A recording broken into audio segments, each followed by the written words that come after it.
But I want to jump back to the beginning of this text. So we see that Jesus, he broke it down. He explained to them exactly what the parable meant. But I wanted to go a little bit through the text just to show you some key things that was in the text. So verse 24, once again, it says, another parable put he forth unto them, saying, the kingdom of heaven is likened unto a man which sowed good seed in his field. But while men slept, that's a key phrase there. But while men slept, his enemy came and sowed tares among the wheat and went his way. Now, most people sometimes when they read that, they will probably think that it's talking about while the men would just sleep at night, through the course of the night, they're sleeping. The enemy comes in and sneaks in at night while they're sleeping. And then when they wake up in the morning, Shazam, what I mean? There's tares in the midst of the wheat, but that it's talking a little bit deeper than just natural sleep. And I'll give you some definitions of sleep. Loose or slack, to slip.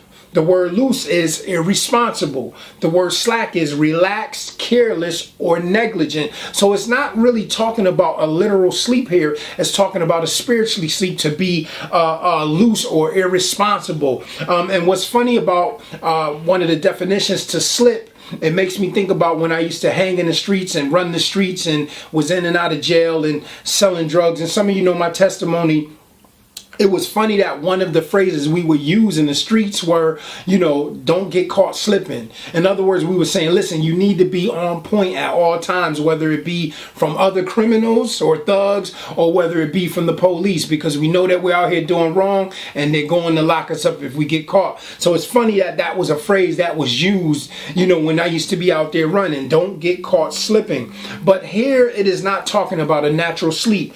1 Thessalonians 5:5-6. Listen to this. And this will give you a little bit more confirmation and a little bit more proof.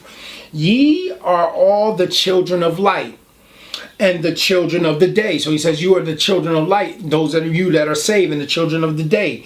We are not of the night, nor of darkness. Therefore, let us not sleep. Now think about this here before I go on to make the next point. He says, let us not sleep. So obviously we know he's not talking about natural sleep, because we would be no good. We wouldn't be able to make it if we never got natural sleep. But listen what he goes on to say. He says, therefore let us not sleep as do others, but let us watch and be sober. So there's a key there. This is talking about a spiritual thing. It's not talking about natural sleep. It's talking about being on point spiritually. So it says, while men were off point, the devil came in and he planted tares among the wheat. And that's what we see in today's time. We see a lot of tares that's been sowed among the wheat, but a lot of it falls on us, because a lot of times we were asleep spiritually. We wasn't paying attention. And what's funny is who's better to tell us about this than Peter, because he's the prime example of being asleep in a situation where he should have been praying, where he should have been watching. Matthew 26:40-41. Some of you are familiar with this passage of scripture. This is when Jesus was in the Garden of Gethsemane, and he was there praying because his time had almost come to be taken and to be crucified. And listen to what he says in the text. And he cometh unto the disciples and findeth them asleep. Now here, they were literally asleep. They actually were asleep physically. But listen what he goes on to say. And saith unto Peter, he said it directly to Peter, what, could ye not watch with me 1 hour? Watch and pray, that ye enter not into temptation. The spirit indeed is willing, but the flesh is weak. So he says, listen, you couldn't watch with me 1 hour and pray lest you enter into temptation. Because how many know?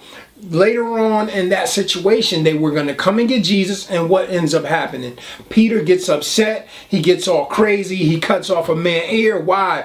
Because he wasn't watching and praying. Because had he been watching and praying, he would not have fell into that. Why? Because he would have understood that this is the will of God, that this is something that was meant to happen. And unfortunately, because he was physically asleep and spiritually asleep, he dropped the ball in that situation.